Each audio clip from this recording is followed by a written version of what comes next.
Hello, I'm Matt and welcome to Badger Workshop. I want to make a box joint jig or a finger joint jig for the table saw. There are lots of videos about doing this. I searched through them and came across a couple of designs I really liked.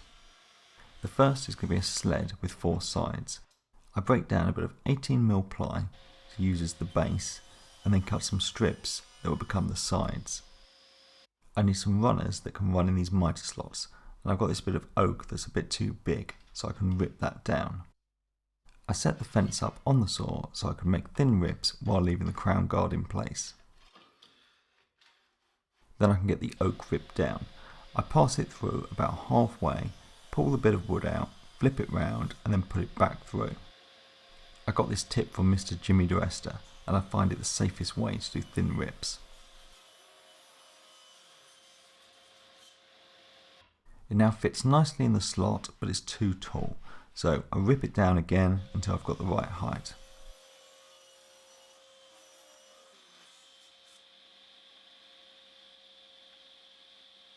I give the runners a quick sand to remove any saw marks and all the other pieces, and then I can get them cut down with a Japanese pull saw to the length I need them. I'm going to use my 5mm grooving blade for this, so I cut this notch with it last time I had it in the saw. I need a peg to fit perfectly in there, so I'm just going to shave a bit of wood off until it fits in that gap. I get the base of the sled positioned where I want it to go, and then I can move the fence up against it. So that the runners slightly protrude above the top of the table, I put some 5p pieces into the slots, then I can get the runners in place. I get some CA glue put on the top of the runners, and then I can get that plywood base put back on, pushing it up against the fence. I use my trusty bit of railway line just to apply some pressure while I wait for the glue to dry. And when it has, I want to reinforce these joints as I don't want to rely on the CA glue alone. I flip the base upside down, drill some pilot holes through the runners, then get them secured in place with some 20mm screws. Now I can cut down the sides, so I set up a stop block and get the bits cut. I want the 2 sides to fit in between the front and the back, if that makes sense, and hopefully you'll see this in a second. I can get 3 of the bits joined together, the 2 sides and the back piece, so I get some glue on, clamps to help hold it in place, then get it screwed together.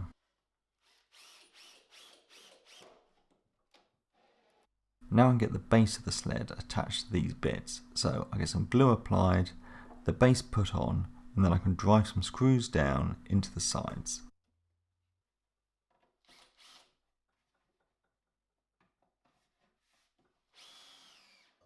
So you really want a flat tooth blade to cut box joints.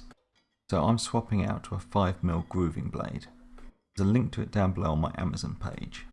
With the blade swapped, I can get the jig in place and now I can get the front put on. Now I've cut the front slightly longer and this is on purpose. Now I'm just going to get it clamped into place.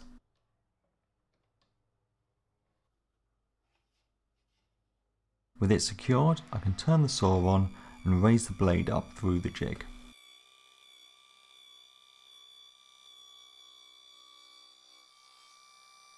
I set the blade height to that pin I cut earlier. Then I could push the sled through the saw blade, cutting a slot in the fence.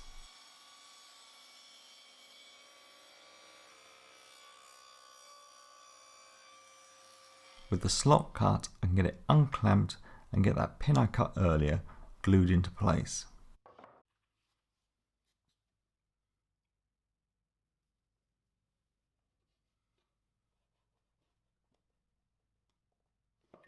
Now I can get the fence put back on, but this time permanently attached.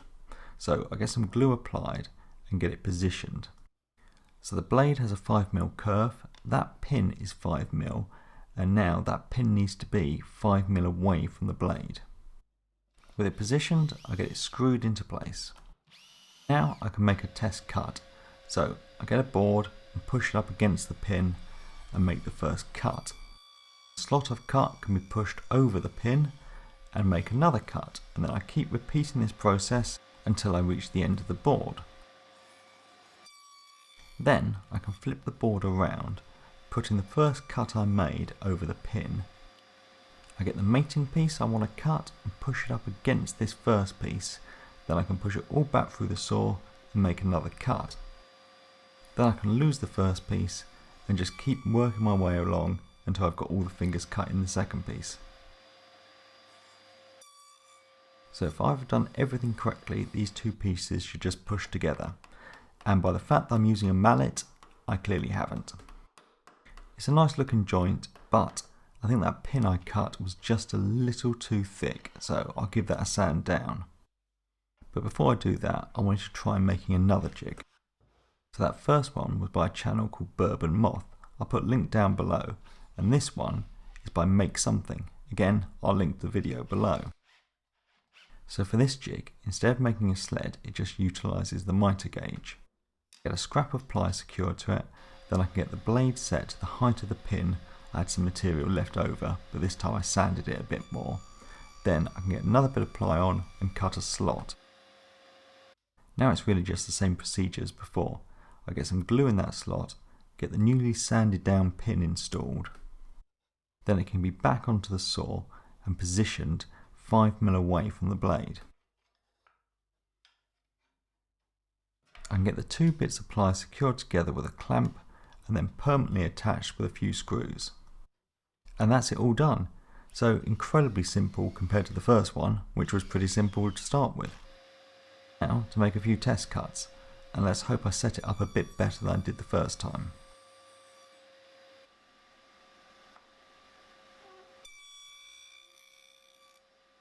And now for the moment of truth. Yeah, they go together much better, and only needed a tiny little adjustment to that pin to make it work.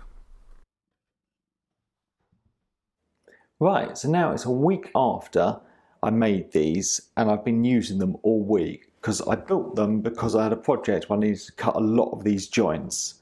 So I went back and fixed the bigger one, I sanded down that pin, and it then worked as well as the other one. But the one I was using the most, I really like this one. It's just so simple. I prefer the higher fences on this, so I think if I was to do it again, I'd make this one and put on, I don't know what they were. Why don't I measure them? Right, should have thought this through before I started. They're about 13 centimetres high, so I'll do this again with higher fences. And to be honest, I might go and do that because it was so simple to make. I guess the disadvantage of this one is I've got it attached to my mitre gauge. For me, it's not a problem because I've got the sliding carriage on the table saw, so I no longer need a mitre gauge. But you could just unscrew it and you have the screw holes and you just line it up with the screw holes each time. So I should think that would work, or you could probably make one with a runner like this out of wood. Anyway, I hope that was useful to someone. Thanks for watching, thanks to my Patreons, and please subscribe for more videos.